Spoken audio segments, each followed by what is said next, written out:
यह भी आपकी टेंस बेस्ड क्लास है और जिस तरह से हमने वीडियोस भी बनाए हैं, क्लास भी आपकी हो रही है और साथ साथ जो है वीडियो भी बनाए जा रहे हैं। ये आपका टेंस का पार्ट 5 है, क्लास भी 5 है और टेंस से रिलेटेड वीडियो नंबर भी 5 ही है ये, ठीक है। इससे पहले हम प्रेजेंट के जो 4 पार्ट्स हैं, चारों पार्ट्स हम कवर कर चुके हैं। इससे यहाँ पार्ट 5 से हम शुरुआत कर रहे हैं पास्ट टेंस की, और पास्ट टेंस में भी सबसे पहला जो पार्ट हमने लिया है सिंपल पास्ट टेंस। जैसे हमने टेंस का पार्ट 1 किया था तो उसमें हमने किस चीज़ को डिस्कस किया था, सिंपल प्रेजेंट को। तो वो प्रेजेंट के तो 4 पार्ट हो गए। अब यहाँ से 5 से स्टार्ट हुआ, 5, 6, 7, 8, इसमें हम क्या करेंगे, पास्ट की बात करेंगे। और पास्ट में भी सबसे पहले हम लेंगे सिंपल पास्ट टेंस को। और सबसे पहले इंट्रोडक्शन, जैसे दूसरे वीडियोस में किया हमने, दूसरी क्लासेस में किया, परिचय होना ज़रूरी है। जिस टेंस को आप सीखने जा रहे हैं, जिस टेंस को आप करने जा रहे हैं, उसके साथ आपकी जान पहचान होनी ज़रूरी है, इंट्रोडक्शन होना ज़रूरी है। सिंपल पास्ट टेंस, पास्ट का अर्थ क्या है, भूतकाल। भूतकाल में कोई कार्य हुआ था, पास्ट में कोई कार्य किया गया था, मैंने कोई कार्य किया था, आपने कोई कार्य किया था, या फिर किसी थर्ड पर्सन ने कोई कार्य किया था। किसी भी व्यक्ति ने, मैंने किया था, आपने किया था, उसने किया था, उसने किया था, किसी भी व्यक्ति ने, ए बी सी डी, किसी भी व्यक्ति ने पास्ट में बीते हुए समय में कोई कार्य किया था, ऐसा बताने के लिए हम सिंपल पास्ट टेंस का प्रयोग करते हैं। मैं कल दिल्ली गया था, पास्ट में काम हुआ। जब इस वाक्य को हिंदी से इंग्लिश में ट्रांसलेट करेंगे, सिंपल पास्ट टेंस की ही फॉर्मेशन की आवश्यकता आपको होगी। वह मेरे घर आया था, सिंपल कार्य, पास्ट में कार्य हुआ था। मैं उसके घर गया था, सिंपल पास्ट टेंस। हमने बहुत सारी शॉपिंग की थी, हम मार्केट गए थे, सिंपल पास्ट टेंस का यूज़ होगा। पास्ट में कार्य हुआ था, बीते हुए समय में कार्य हुआ था। हमने बहुत सारी शॉपिंग की थी, पास्ट में कार्य हुआ था, बीते हुए समय में कार्य हुआ था। तो यहाँ पर भी हम किसका यूज़ करेंगे, सिंपल पास्ट टेंस का। मतलब साफ है, अर्थ बिल्कुल स्पष्ट है। बीते हुए समय में जब हम कहना चाहते हैं मैंने कोई कार्य किया था, आपने कार्य किया था, या किसी थर्ड पर्सन ने, तीसरे व्यक्ति ने, ए बी सी डी में से किसी ने भी कोई कार्य किया था, ऐसा बताने के लिए हम सिंपल पास्ट टेंस का प्रयोग करते हैं। फिर दूसरे नंबर पर आता है हाउ टू आइडेंटिफाई, पहचान कैसे करें। इसकी पहचान को लेकर थोड़ा सा आपको संभल कर चलना होगा, थोड़ा कॉशियस रहना होगा, सावधान रहना होगा, थोड़ा सा इसमें ध्यान देना पड़ेगा ज़्यादा आपको। How to identify, how to identify, पहचान कैसे करें।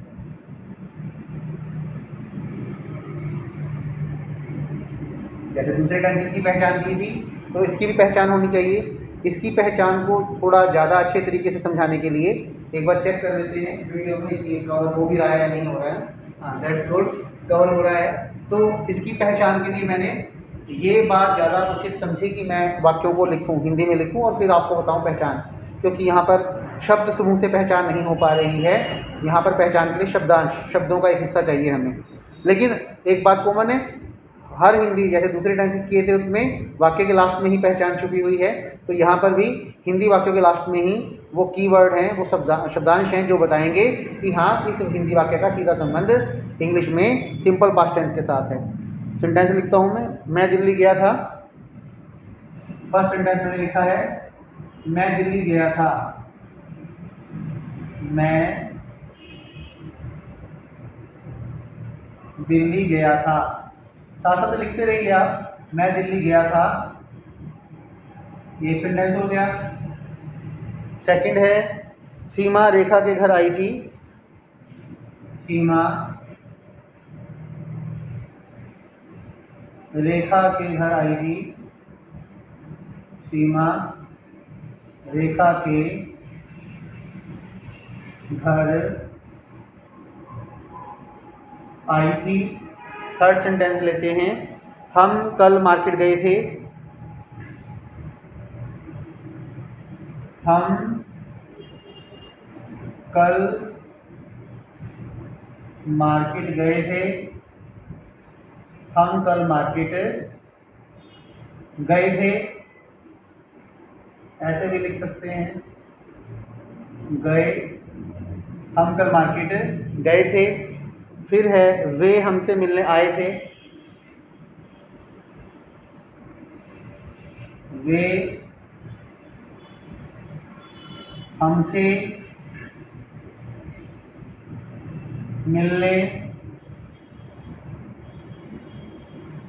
आए थे। पहचान, पहचान बताने के लिए हिंदी में वाक्यों को लिखना जरूरी है। अगर मैं सिर्फ पहचान लिख देता तो आप थोड़ा ऐसे करने लगते कि सर ये होता तो नहीं हिंदी वाक्यों में। तो मैंने हिंदी वाक्य लिखकर समझाए। हिंदी वाक्य लिखकर जब पहचान बताऊंगा फिर तो आप कन्विंस हो जाओगे कि हाँ है, वाक्य में ही है। अगर मैं पहचान अभी मैं बता रहा हूँ आपको, लिख लीजिए पहले। फिर है उसने मुझे फ़ोन किया था।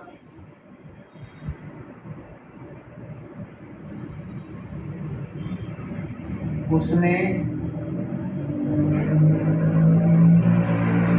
मुझे, शोर भी हो सकता है बीच में, ठीक है ना, थोड़ा एडजस्ट करने की कोशिश करो। उसने मुझे फ़ोन किया था। ये कुछ हिंदी वाक्य लिखे हैं और इसका जो पर्पज़ है, इन 5 हिंदी सेंटेंसेज हैं, इनका पर्पज़ है आपको पहचान बताना। देखिए, मैं दिल्ली गया था, पास्ट में कार्य हुआ था, या था, ये हो गया, या था। मैं लिख लेता हूँ या था। ओके, आप भी ऐसे लिख लीजिए सेंटेंस के साथ, इधर लिख लीजिए इसको। सीमा रेखा के घर आई थी, आई ई थी, ई थी। फिर है हम कल मार्केट गए थे, ये थे या ए थे, ये थे या ए थे, ऐसे लिखते जाइए तो पहचान सामने आ जाएगी। सॉर्ट आउट कर रहे हैं हम पहचान को। वे हमसे मिलने आए थे, ए थे, यहाँ पर भी ए थे। फिर है या था, या था। अब देखिए ये शब्द तो नहीं है ना, या ये शब्द तो नहीं है ना, ये तो शब्द इसमें से निकाला हमने इसको, तो शब्दांश है ये, ठीक है ना। ए हो गया, शब्द ना होगा, शब्दांश है। यदि किसी भी हिंदी वाक्य के लास्ट में, यदि, जैसे मैं बाकी के वीडियोज में भी आपको क्लास में बता चुका हूँ, यदि किसी भी हिंदी वाक्य के लास्ट में या था, ई थी, ये थे, ए थे, या था, इनमें से कोई भी एक शब्दांश दिया गया है, बार बार एक ही वीडियो में एक ही बात को 2-3 बार रिपीट करने का पर्पज़ यही होता है कि अगर आप एक बार वीडियो देख लें तो दोबारा वीडियो देखने की आपको आवश्यकता ना हो। और जैसे आप क्लास अटेंड कर रहे हैं तो एक बार आपने क्लास अटेंड कर ली, 2-3 बार आपने सुना, एक ही क्लास को सुन लिया, तो वो आपको, मेरे को ये भी कहने की आवश्यकता नहीं कि 2 बार वीडियो को देखो, 3 बार देखो। वो एक क्लास के अंदर ही अगर मैंने एक बात को 2 बार रिपीट किया तो 2 इन 1 हो गया, 3 बार रिपीट किया तो वो 3 इन 1 हो गया, है ना। तो यदि किसी भी हिंदी वाक्य के लास्ट में या था, ई थी, ये थे, ए थे, या था, इनमें से कोई भी एक शब्दांश दिया गया है, तब यह बात श्योर है, कन्फर्म है, पक्की है। यह सुनिश्चित मान लीजिए कि ऐसे हिंदी वाक्य का जो संबंध होगा, सीधा संबंध किसके साथ होगा, इंग्लिश में सिंपल पास्ट टेंस के साथ होगा। ये है इसकी पहचान।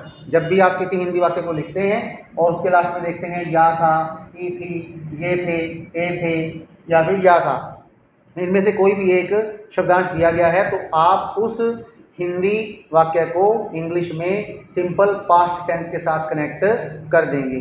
पहचान हो गई। इसके बाद है फॉर्मेशन ऑफ एफर्मेटिव सेंटेंसेस। अब वाक्य की रचना करेंगे ना, हाँ में, ना में और प्रश्न में, वाक्य की रचना, फॉर्मेशन ऑफ सेंटेंसेस। ये हो गया आपका, राइट डाउन कर। Formation of sentences, affirmative sentences, sorry.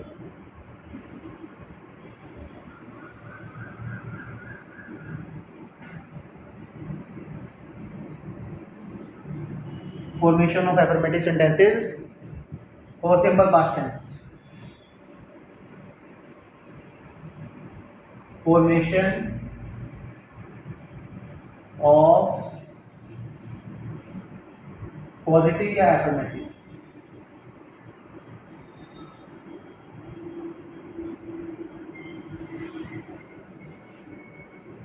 Positive भी लिख लीजिए।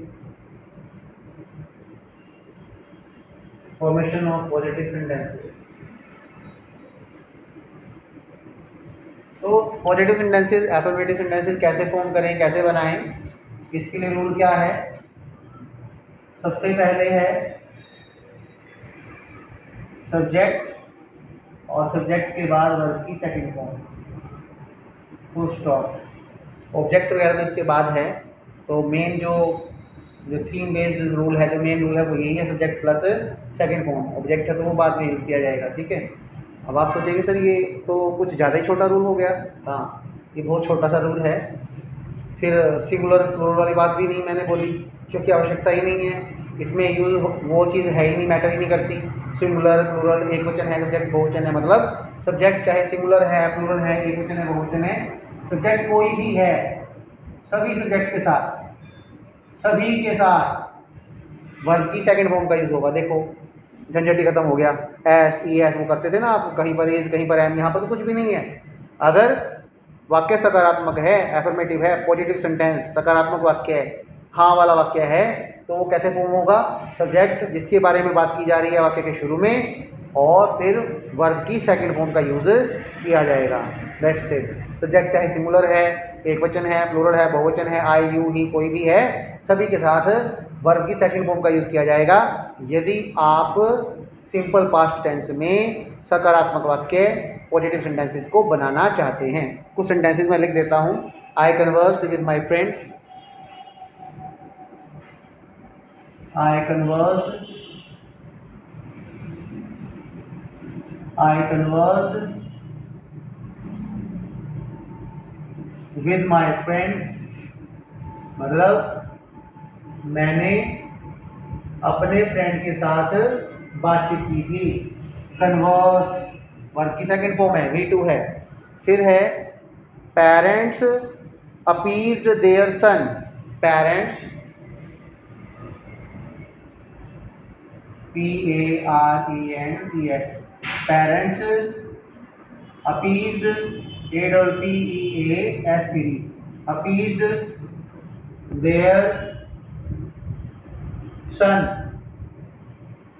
पेरेंट्स ने अपने बच्चे को, अपने बेटे को मनाया। रूठ गया है, कोई रूठ जाता है, नाराज हो जाता है, जब उसे मनाते हैं तो बोलते हैं अपीज करना, मना लेना। अपीज मनाया था, parents appease their son, parents ने, माता पिता ने अपने बेटे को मनाया था, रूठ गया था उसको मनाया था। Pranav threw a ball, third sentence है Pranav PRANAV, Pranav threw THREW, threw. फिर है अ या ए बोल सकते हो आप इसको, बॉल। प्रणव ने गेंद को, एक गेंद को फेंका था, throw threw thrown. Throw first form है, सेकंड फॉर्म है थ्रू, यहाँ पर थ्रू का यूज किया गया है सेकंड फॉर्म का। Our teacher scolded us, fourth sentence है our teacher scolded, our teacher scolded us, हमारे अध्यापक ने हमें डांट लगाई थी। स्कोल्ड होता है डांटना, डांट लगाना। फर्स्ट फॉर्म स्कोल्ड है और सेकंड फॉर्म है scolded. Our teacher scolded us, हमारे अध्यापक ने हमें डांटा था, हमारे अध्यापक ने हमें डांट लगाई थी। इसके बाद है we made a mistake. Next है we made a mistake, we made a mistake, made, make a mistake होता है गलती करना, मेक मेड मेड। एक बार चेक कर लेते हैं सारा स्क्रीन पर शो हो रहा है या नहीं हो रहा है। हाँ बिल्कुल शो हो रहा है। We made a mistake, make a mistake होता है गलती करना, वी मेड अ मिस्टेक मतलब हमने गलती की थी, हमसे गलती हुई थी। अब देखिए ये सभी सेंटेंसेस, इनका संबंध पास्ट से है। पास्ट में किसी न किसी व्यक्ति ने कोई ना कोई कार्य किया था, तब हमने किसका यूज किया? सभी के साथ। सब्जेक्ट आई है, पेरेंट्स प्लूरल है, प्रणव सिंगुलर है, आवर टीचर हमारा अध्यापक सिंगुलर है, वी हम बहुवचन सब्जेक्ट है। तो सब्जेक्ट चाहे सिंगुलर है, प्लूरल है, सभी के साथ वर्ब की सेकंड फॉर्म का यूज किया गया है। ओके, तो जब आप पॉजिटिव सेंटेंस की फॉर्मेशन करते हैं सिंपल पास्ट टेंस में, आपको सिर्फ उस सब्जेक्ट के साथ वर्ब की सेकंड फॉर्म को यूज करना होता है। अब हम सीखेंगे formation of negative sentences. Negative sentences की फॉर्मेशन कैसे करते हैं, नेगेटिव सेंटेंसेस की फॉर्मेशन कैसे की जाती है। फॉर्मेशन ऑफ नेगेटिव सेंटेंसेस,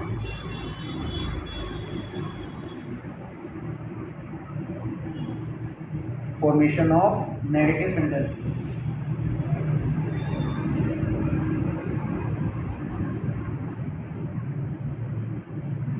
देखिए हो गया, सुनकर भी लिख सकते हैं आप, तो आपको स्पेलिंग याद हो गए होंगे। Formation of negative sentences,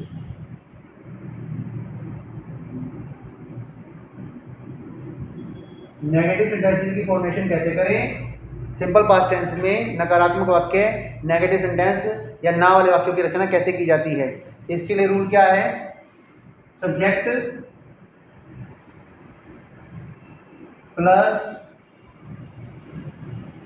did not plus verb की फर्स्ट फॉर्म, प्लस वर्ब की फर्स्ट फॉर्म, फुल स्टॉप। देखिए जो आपने एफर्मेटिव सेंटेंसेस किए, पॉजिटिव सेंटेंसेस, सकारात्मक वाक्यों की रचना में तो आपने सेकंड फॉर्म का यूज किया, और नेगेटिव सेंटेंस की फॉर्मेशन करते हुए आपने डिड का यूज कर दिया, डिड नॉट ना के लिए नॉट आ गया। एक बात ध्यान रखना, जो पॉजिटिव सेंटेंसेस हैं, सकारात्मक वाक्य हैं, एफर्मेटिव सेंटेंसेस हैं, वो तो बिना हेल्पिंग वर्ब के भी बन जाते हैं। जब आपने सिंपल पास्ट टेंस किया, अभी इससे पहले वाला 5 मिनट पहले जो हम बोल रहे थे, उसमें क्या बताया था मैंने आपको, सब्जेक्ट प्लस वर्ब की सेकंड फॉर्म। क्या वहाँ पर जब मैं आपको फॉर्मेशन सिखा रहा था किसकी, सिंपल पास्ट टेंस में जो एफर्मेटिव पॉजिटिव सेंटेंसेस हैं, सकारात्मक वाक्य, उनकी रचना सिखा रहा था, तब उसका रूल क्या बताया मैंने आपको, सब्जेक्ट प्लस वर्ब की सेकंड फॉर्म। तो क्या वहाँ पर कोई हेल्पिंग वर्ब थी, आपने नोटिस किया? नहीं, वहाँ तो हेल्पिंग वर्ब है ही नहीं। जो हाँ वाला वाक्य बना है कैसे बना है, सब्जेक्ट प्लस वर्ब की सेकंड फॉर्म, कोई हेल्पिंग वर्ब है ही नहीं। तो एक प्रश्न तो आपने पूछा नहीं, पर आपको पूछना चाहिए था कि क्या सर ऐसा पॉसिबल है कि बिना हेल्पिंग वर्ब के, बिना सहायक क्रिया के हम सकारात्मक वाक्य बना सकते हैं। इसका आंसर है हाँ। एक सेंटेंस नहीं, दो नहीं, सैकड़ों नहीं, हजारों लाखों वाक्य हम बना सकते हैं बिना हेल्पिंग वर्ब के। इसका सबसे आसान एग्जाम्पल यही है, अभी जो हमने किया, एफर्मेटिव सेंटेंसेस की फॉर्मेशन की ना, आपने रचना की सब्जेक्ट प्लस वर्ब की सेकंड फॉर्म, कोई हेल्पिंग वर्ब ही नहीं है वहाँ पर, कोई सहायक क्रिया है ही नहीं। ऐसे ही सिंपल प्रेजेंट टेंस में भी हुआ था, वहाँ पर सब्जेक्ट प्लस वर्ब की फर्स्ट फॉर्म या फिर सब्जेक्ट प्लस वर्ब की फर्स्ट फॉर्म में एस या ई एस था, सिंपल प्रेजेंट टेंस की बात कर रहा हूँ। तो वहाँ पर भी जब हाँ वाले वाक्य बनाए गए थे, सकारात्मक वाक्यों की फॉर्मेशन की गई थी, तब वहाँ पर भी आपने किसी हेल्पिंग वर्ब का प्रयोग नहीं किया था। तो अगर कोई आपसे पूछता है कि बच्चों आप लैंग्वेज कोर्स कर रहे हैं, ग्रामर सीख रहे हैं, एक बात बताओ, क्या हेल्पिंग वर्ब के बिना भी वाक्य बनाए जा सकते हैं इंग्लिश लैंग्वेज में, तब आपका जवाब होना चाहिए बिल्कुल। ऐसे सैकड़ों, हजारों, लाखों वाक्य बनाए जा सकते हैं जो बिना हेल्पिंग वर्ब के ही बनते हैं। ये तो है सकारात्मक वाक्य, बिना हेल्पिंग वर्ब के बन जाते हैं। अब नेक्स्ट है, क्या बिना हेल्पिंग वर्ब के नेगेटिव सेंटेंस भी फॉर्म होते हैं? नहीं। नेगेटिव सेंटेंसेस अगर नकारात्मक वाक्यों की फॉर्मेशन करनी है, ना वाले वाक्य बनाने हैं, तब आपको सहायक क्रिया चाहिए ही चाहिए। आप देखिए इसमें जो हेल्पिंग वर्ब आ गई, वो हमारे पास डिड है, हेल्पिंग वर्ब, डिड सहायक क्रिया है, और डिड के बाद फर्स्ट फॉर्म। आप में से कुछ बच्चों के मन में आएगा ना कि थोड़ा सा परेशान करते हैं सर को, कोई ट्रिक लगाते हैं कि सर डिड के साथ आपने फर्स्ट फॉर्म का यूज़ क्यों किया, है ना, और अगर हम डिड के साथ सेकंड फॉर्म का यूज़ कर लें तब क्या हो जाएगा। देखिए did is itself second form, did अपने आप में ही सेकंड फॉर्म है। डू डिड डन, इतना तो जानते हैं ना आप लोग, डू डिड डन, डिड कौन सी फॉर्म है, second form, did itself second form है, इसलिए डिड को अब अपनी सेंस को क्लियर करने के लिए और दूसरी सेकंड फॉर्म की आवश्यकता नहीं है। तो जहां डिड होगा, ध्यान रखना हमेशा के लिए, चाहे आपको किसी वाक्य की, इंग्लिश में बहुत बड़ा वाक्य दिया हुआ है, बहुत लेंथी सेंटेंस है, आपको उसका सिर पैर कुछ भी समझ में नहीं आ रहा, that goes beyond your mind, आपके दिमाग के ऊपर से जा रही है उसकी सेंस, हिंदी नहीं समझ में आ रही, लेकिन इतना समझ लो कि अगर किसी इंग्लिश सेंटेंस में डिड दिया हुआ है, तो डिड के बाद आपको हमेशा और हमेशा वर्ब की फर्स्ट फॉर्म का ही यूज़ करना है। वैसे तो डू और डज के साथ भी ऐसा ही है, पर अब हम यहाँ पर डिड पर ही फोकस करेंगे, वरना आप सारा मिक्सअप कर देंगे, ठीक है ना। डिड के साथ हमेशा और हमेशा वर्ब की फर्स्ट फॉर्म का ही यूज़ होता है। क्यों? क्योंकि डिड जो है इटसेल्फ वर्ब की सेकंड फॉर्म है, do did done, did second form है, इसलिए उसे और दूसरी सेकंड फॉर्म की आवश्यकता नहीं है। अब कुछ बच्चे इससे भी आगे एक कदम आगे रखते हैं कि रुको सर एक मिनट, अगर मैं या हम सेकंड फॉर्म लगा दें, डिड भी लगाएं और सेकंड फॉर्म भी लगाएं। जैसे आप हिंदी में वाक्य बोलते हैं, तो एक ही वाक्य के लास्ट में 2 बार था, थे, थी, ऐसा तो नहीं बोलते, आप नहीं बोलते ना। तो ऐसे ही आप डिड सेकंड फॉर्म और फिर से सेकंड फॉर्म नहीं लगाएंगे। अगर आप डिड भी लगाएंगे और डिड के साथ वाक्य में सेकंड फॉर्म भी लगा बैठेंगे, तो फिर 2 बार हिंदी की सेंस निकलेगी, था, थे। और इस तरह का वाक्य, हिंदी वाक्य जिसमें आप 2 बार था, थे, थी बोलेंगे, अजीब लगेंगे, और वो ग्रामेटिकली हिंदी में भी क्या होंगे, इनकरेक्ट ही होंगे, इनकरेक्ट ही माने जाएंगे, गलत ही माने जाएंगे। तो फॉर्मेशन ऑफ नेगेटिव सेंटेंस, ना वाला वाक्य कैसे बनेगा? Subject plus did not plus verb की फर्स्ट फॉर्म। इससे रिलेटेड सेंटेंसेस भी मैं लिख देता हूं। सबसे पहले है Kirti did not go to school. Kirti did not go to school. Kirti school नहीं गई थी। डिड नॉट और साथ में गो क्या है? वर्ब की फर्स्ट फॉर्म है। सेकंड सेंटेंस लेते हैं, they did not come here, वे यहां नहीं आए थे। Second sentence, they did not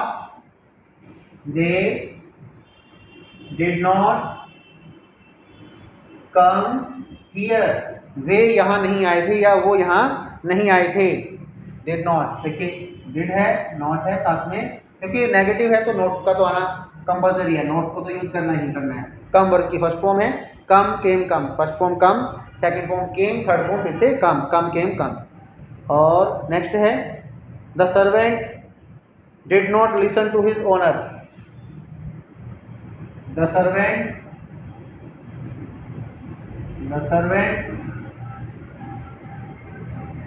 did not listen to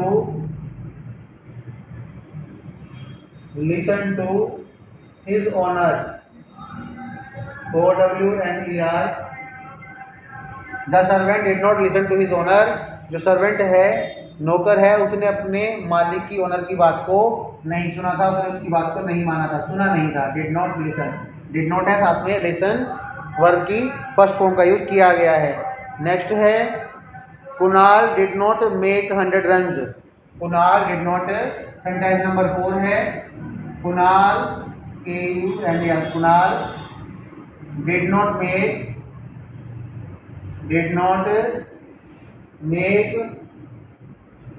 Kunal did not make 100 runs. Kunal did not make 100 runs. ये हमारे अलग अलग स्टूडेंट्स के नाम है जो हमें याद आते रहते हैं। एक स्टूडेंट्स का क्रिकेट में इंटरेस्ट है, उसका नाम कुणाल है, तो हमने यहाँ पे उसको मेंशन कर दिया। तो ये जो भी नाम आप इसमें लिखते हैं, ये कोई ना कोई स्टूडेंट है हमारे, ठीक है। Kunal did not make 100 runs, Kunal ने 100 रन नहीं बनाए थे। नेक्स्ट है, ये देखिए डिड नॉट और मेक वर्ब की first form, make made made, बनाना। नेक्स्ट है, नेक्स्ट सेंटेंस लेते हैं, her mother did not cook food. 1 2 3 4 5। Her mother did not cook food. Her mother did not cook food, उसकी माता जी ने खाना नहीं बनाया था। Did not cook, did not और साथ में कुक क्या है? वर्ब की फर्स्ट फॉर्म है, कुक, कुक्ड, कुक्ड। नेक्स्ट है फॉर्मेशन ऑफ इंटेरोगेटिव सेंटेंसेस। प्रश्नवाचक वाक्यों की रचना कैसे करें? ये हो गया, राइट डाउन कर लिया। फॉर्मेशन ऑफ इंटेरोगेटिव सेंटेंसेस, प्रश्न कैसे बनाए हम? सिंपल पास्ट टेंस में। ब्लैक हो गया है ना, काफी ब्लैक हो गया। Formation of interrogative sentences, formation of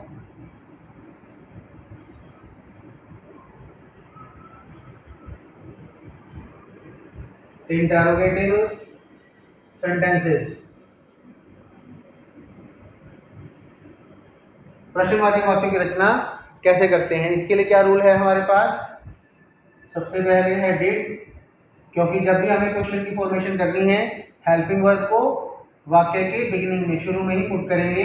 did plus subject plus verb की फर्स्ट फॉर्म, और ये मत भूलना sign of interrogation, question mark का लगाया जाना कंपलसरी है, जरूरी है, अदरवाइज ये ग्रामर की मिस्टेक काउंट होगा आपका, ठीक है। ये भी एक ग्रामर का ही पार्ट है। Did plus subject plus verb की फर्स्ट फॉर्म। जहां डिड है, डिड चाहे वाक्य के शुरू में है या बीच में है, डिड के बाद हमेशा और हमेशा वर्ब की फर्स्ट फॉर्म का यूज किया जाता है, कारण मैंने आपको बता दिया है, ठीक है। इससे रिलेटेड जो सेंटेंसेज हैं वो है did Sudha attend the party. Did Sudha attend the party. Did Sudha attend the party, did Sudha attend the party, क्या सुधा ने पार्टी अटेंड की थी, डिड है और डिड के साथ अटेंड वर्ब की फर्स्ट फॉर्म है। अटेंड द पार्टी, पार्टी में जाना, पार्टी में शामिल होना। Attend, attended, attended second form के रूप में हमने अटेंड का यूज किया है। नेक्स्ट है डिड यू प्रिपेयर नोट्स, क्या आपने नोट्स तैयार किए थे, did you prepare, did you prepare notes,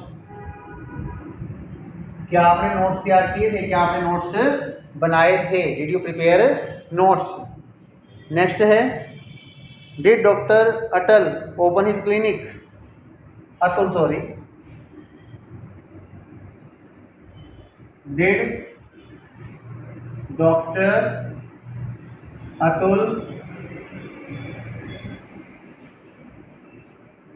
proper noun है, डॉक्टर में डी कैपिटल और अतुल में A capital, did doctor Atul open his clinic, क्या डॉक्टर अतुल ने अपने क्लिनिक को ओपन किया था, क्या डॉक्टर अतुल ने अपने क्लिनिक को खोला था, डिड है और डिड के साथ वर्ब की फर्स्ट फॉर्म, जैसे यहाँ पर है प्रिपेयर, फर्स्ट फॉर्म है प्रिपेयर, प्रिपेयर्ड, प्रिपेयर्ड, और ये है ओपन, ओपनड, ओपन, डिड के साथ वर्ब की फर्स्ट फॉर्म। नेक्स्ट है डिड शी नो, क्या वह जानती थी, वैसे ये सेंटेंस मुझे बोलना नहीं चाहिए था, आपसे बुलवाना चाहिए था, तब थोड़ा सा क्लास में फन भी हो जाता है ना। डिड शी, कैसे आप लोग इसमें क्या फन है, वाक्य तो लिखा है आपने सिंपल सा, नहीं ये सिंपल वाक्य नहीं, ये मज़ेदार सेंटेंस है, क्योंकि आप में से बहुत से स्टूडेंट्स के एन ओ डब्ल्यू को क्या बोलते हैं, कनो बोलते हैं, के आगे लगा कर, क्योंकि आप सोचते हैं कि जो भी लेटर लिखा हुआ है अक्षर उसको छोड़ना नहीं है, इनजस्टिस हो जाएगा, अन्याय हो जाएगा, के लिखा है तो उसको भी बोलो, जरूर बोलो, कनो, कन्यू, कनोन, वो छोटी क्लास के लिए ठीक था, ताकि स्पेलिंग में याद रहे के लिखना है। और अब आप थोड़े से बड़े स्टूडेंट्स हो गए हैं, बच्चे बड़े बच्चे हो गए हैं, तो अब आपको क्या बोलना है, इसको के को साइलेंट रखना है ना, के को साइलेंट रखेंगे, इसको बोलेंगे नहीं, know knew known, K N O W know, did first form, did के साथ हमने कौन सी फॉर्म यूज की है, वर्ब की first form, K N O W know, K N E W knew, K N O W N known, know knew known, okay. जानना, did she know, क्या वह जानती थी। नेक्स्ट है डिड ही गो देयर, क्या वह वहां गया था, did he go there, did he go there, क्या वह वहां गया था, डिड, डिड के साथ वर्ब की फर्स्ट फॉर्म गो, फर्स्ट फॉर्म गो होता है ना, जाना, गो, वेंट, गॉन, वॉन्ट अलग होता है, ये वेंट है, गो, वेंट, गॉन, लिखते हूँ एक बार, देखो ये है वेंट, WENT वेंट, ये गो वेंट गॉन है, ठीक है, गो है फर्स्ट फॉर्म, फिर वेंट सेकंड फॉर्म है और गॉन थर्ड फॉर्म है, और वो जो इससे मिलता जुलता है जिसे आप वेंट और वांट मिक्स करते हैं, वो वांट अलग से है, इसको डिस्कस नहीं करेंगे, तो बता दिया वांट, वांटेड, वांटेड, ये अलग है, थोड़ा इसका भी ध्यान रखना पड़ेगा आपको, साइड बाय साइड, है ना, ये अलग है, वांट, वांटेड, वांटेड, ये अलग है, वो वेंट है, वांट और वो वेंट, गो की सेकंड फॉर्म वेंट, ठीक है। डिड ही गो देयर, क्या वह वहाँ गया था। तो डियर स्टूडेंट्स, यहाँ तक तो हमने जो है इंट्रोडक्शन किया और उसकी पहचान, how to identify the formation of different sentences, हाँ ना वाले, हाँ वाले, ना वाले और प्रश्न वाले वाक्यों की फॉर्मेशन को सीखा। और लास्ट में फिर वही है वेयर टू यूज़, यूज़ कहाँ पर करें, इसके यूज़ को लेकर मेरे अकॉर्डिंग तो देखो, जो मैंने बुक्स को स्टडी किया है वो एक ही रूल मुझे फाइंड हुआ है, वेयर टू यूज़, एक बार लिख लेते हैं, where to use, where to use, कहाँ पर यूज़ करें, है ना, where to use, where to use, कहाँ पर प्रयोग करें, बीते समय में भूतकाल में कार्य हुआ था ऐसा बताने के लिए, बीते समय में, बीते समय में या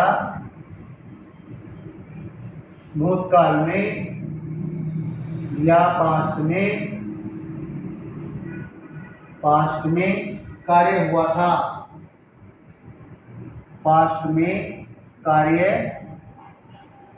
हुआ था, बीते हुए समय में कार्य हुआ था, पास्ट में कार्य हुआ था, ऐसा बताने के लिए हम सिंपल पास्ट टेंस का यूज करते हैं। Rajiv came to this city in 1990। एक तो सेंटेंस और लिख देता हूं, RAJIV। Rajiv came to this city